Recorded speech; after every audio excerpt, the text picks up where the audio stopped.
Josh, congratulations on your campaign. I've been reading a lot about you and I'm super interested to hear about what you're up to in Iowa. Yeah, absolutely. Thanks for having me. Happy to be Uh, here.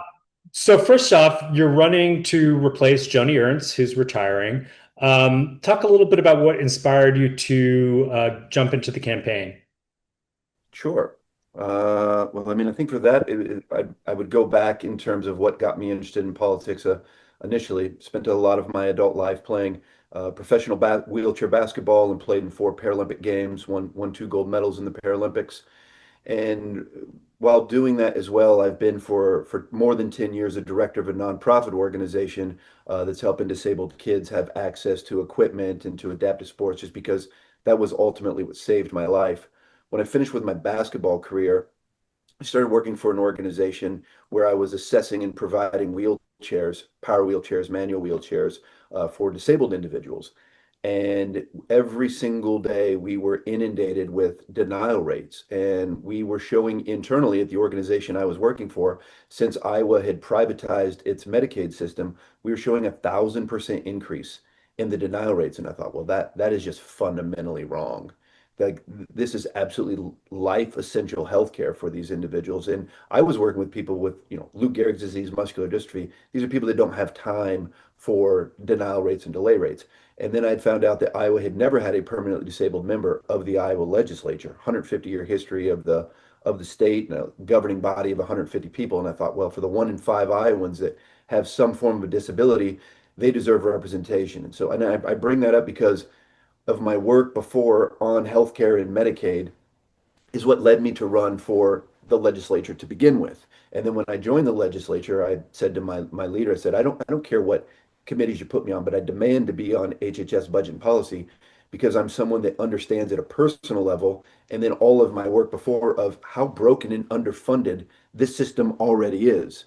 And so certainly when Joni Ernst came out and made her statement on, well, we're all going to die when it comes to 110,000 Iowans that are going to lose their health care, and thousands more going to lose their SNAP benefits, their food assistance, just to make tax breaks to millionaires and billionaires. I thought it was fundamentally wrong. Then she doubled down with the very smug, condescending apology.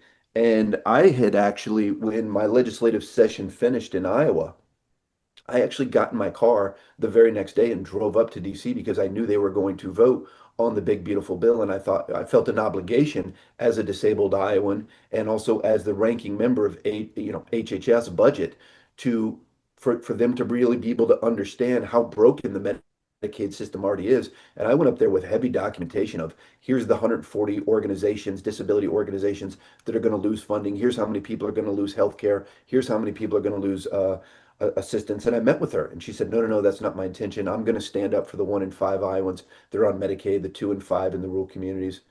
Strange enough, the only member of the Iowa delegation that did not meet with me was Ashley Hinson. Interesting, now, given the way that the things have moved to.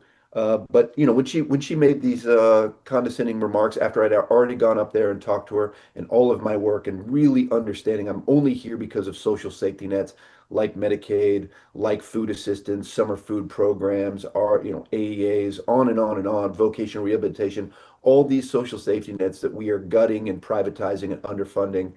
That put me over the top, and I just said, I've got to do something. We need people that really, truly understand and empathize with the plights of the common man. I'm someone that's gone through a significant amount of economic struggle and also healthcare struggle. Had 21 surgeries before I was even 12 years old due to my disability. And we need a senator to, once again, that understands that and is going to fight for the people that are struggling just to keep the roof above their head and struggling to keep their lights on. And they're going to fight for Iowans and not just billionaires and large corporations and donors. Yeah, isn't that strange that the Iowa senator wouldn't have understood that? And I thought it was interesting on your website you describe yourself as a prairie populist. Yeah. How would you describe that? And what's the definition for you of that? I would describe myself as a common sense prairie populist, like my hero, Senator Tom Harkin, the Mm. longtime 30-year member of the Senate from here in Iowa, and also the father of the American with Disabilities Act. I would describe a prairie populist as someone that is fighting for the middle class, fighting for the average worker, fighting for working families, fighting for the little guy, fighting for small family farms, fighting for small businesses, someone that is fighting for a livable wage, for affordable housing, for affordable health care and affordable pharmaceuticals, someone that's fighting for clean water, which we're in here in Iowa, we're having a water crisis epidemic, someone that's fighting for to do something to drop our cancer rates. We're the only state with a growing cancer rate, and someone that's fighting for infrastructure and fighting for our public schools, like someone that is fighting for Americans or fighting for Iowa and working families. That's what a prairie populist is to me. Mm. If Totally prairie populist. if you get to the Senate, what would be your top three issues to work on? That's a great question. Top three. Number one would be doing far more because we Americans deserve to have access to affordable and accessible health care. And so, as someone that grew up with a disability and has gone through all the adversity, I had almost all of my surgeries at Shriners Hospital. And it was the only way that my family could afford it. I'm someone that has gone through an enormous amount of adversity.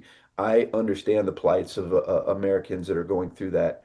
And, I'll give you another example of how broken our healthcare system is, and sadly, far too many Iowans right now are dealing with we're the only state with a growing cancer rate. And I just Mm. found out literally as I announced my campaign that my sister has stage 2 breast cancer. She actually just did her first round of chemo, and she found out she only has stage 2 breast cancer, thankfully. But because she doesn't have stage 3 or stage 4, her private insurance would not cover her PET scan to see if the cancer had spread to other areas of her body unless she paid $30,000 out of her pocket.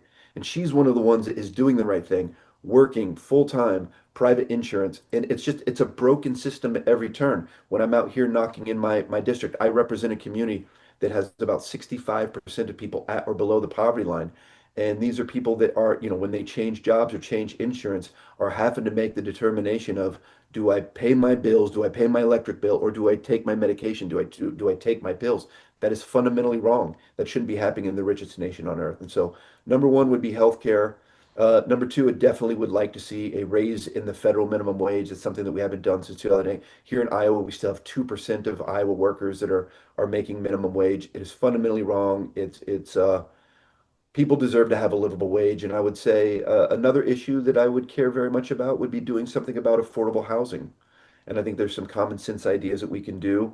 One bill that I put forth here at the state level, and I'd love to do it at the federal level, would be to put a 5-year moratorium on private equity buying single family homes. I think that is unnecessarily driving up home prices. Here in Iowa, about 40% of the homes that were purchased last year, single family homes, were purchased by private equity. And so I think there's some common sense ideas that we can do to address home ownership, because when you're talking about the essence of the American dream, you're talking about home ownership. It's the only way that you can transfer wealth from one generation to the next. And young people deserve to have the right to be able to own a home. Those would be Um, some of the policies off the top of my head that I would love to be able to work on. Obviously Democrats have struggled a little bit in Iowa in the last 10 years or so. Why do you think that is, and how do you think you can break that mold? Why it is, I would say that at our essence, and probably to people on the coast, we appear as a red state because you're right, we've not won a lot of races recently, but I would say at our essence, Iowa, we are genuinely a common sense state. And I'm a common sense prairie populist. We are a state that for 30 years we had Senator Harkin. More recently, in Trump's first midterm, we won 3 of the 4 congressional races, nearly won all 4. And in 2022, we were only 1.5% away from having 3 of the 6 statewide officials being Democrats. And so I would say, at our essence, we are not a red state. We're a common sense state. We have more Obama Trump counties than any other state in the union. Hmm. And we're a state that voted twice for Obama, now 3 times for Trump. And I believe that, the right candidate, the right message, the right work ethic, we can win. And I would say that how can I win? I would say because I've done it. I represent the reddest part of the state that was won by a Democrat on election day. Trump won my county by 20 points, won the 2 communities that I represent by double digits, and I was able to win by nearly 6 points. And that was won by going out there and doing the hard work, the grit, the determination to go out every single day and drag my wheelchair up to have conversations with Republicans and Democrats. But I would hear over and over and over on the doors is people would say, well, I don't like Democrats and I'm not going to vote for all Democrats, but I like you and I like your type of Democrat. I like this, this FDR, JFK fighting for the people Democrat, and I'm voting for you. And I overperformed the top of the ticket in a very rough year out here in Western Iowa by 14 points, and I believe I can duplicate that statewide. That's why I can win. Mm.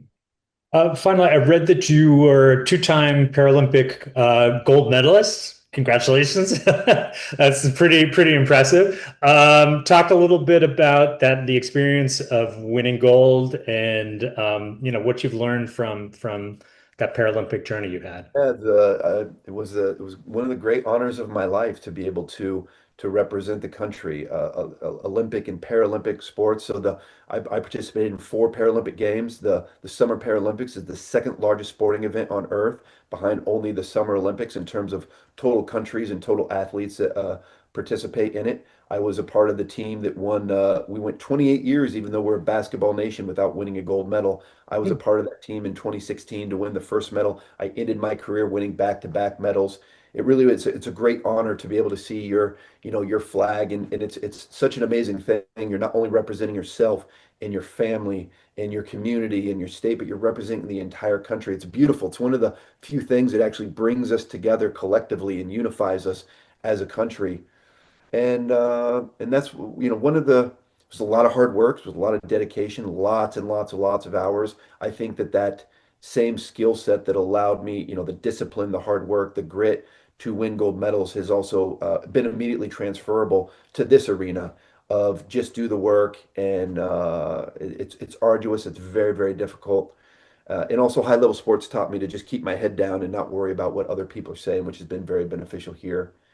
And to represent your country is something amazing and that I'm very proud of. One of my proudest achievements certainly is winning a gold medal. And one of the reasons why I got into this is in that same sense of patriotism of public service really is as its essence, it's patriotism. And I want to get back to that idea of representing everybody. And that we're all Americans, we're all in this together. And when I'm talking about something like the United States Senate, it would give me the opportunity to not only represent my community and my state, but by definition of the influence of something like the United States Senate, to be able to actually influence policy and represent everyone in the country. And that's what I'm genuinely excited about. I still believe that there's no better vehicle than the United States Senate to be able to implement genuine societal change, and I'm excited for that. Gosh, I think that's a great note to end on. Thank you so much. I've got a good feeling about you. I think you're going to do it. But good luck to you out there. And Thank you. I would say for people, please join us if on this push for change here in Iowa. My website is Turek, the number four, Iowa.com. We can do it. This is a generational opportunity for us here in Iowa. We've got an open Senate race, an open gubernatorial race, and I've been saying it for 2 years. Iowa, we are going to be the center of the political universe. And if people care about getting back the majority in the United States Senate, seat number 51 is right here in Iowa, and I can win this race, and we can do this if we all come together and work together to do it. So let's push for change. Help me out. great. Thanks, Josh, so much. Good Thank luck. you. Appreciate it.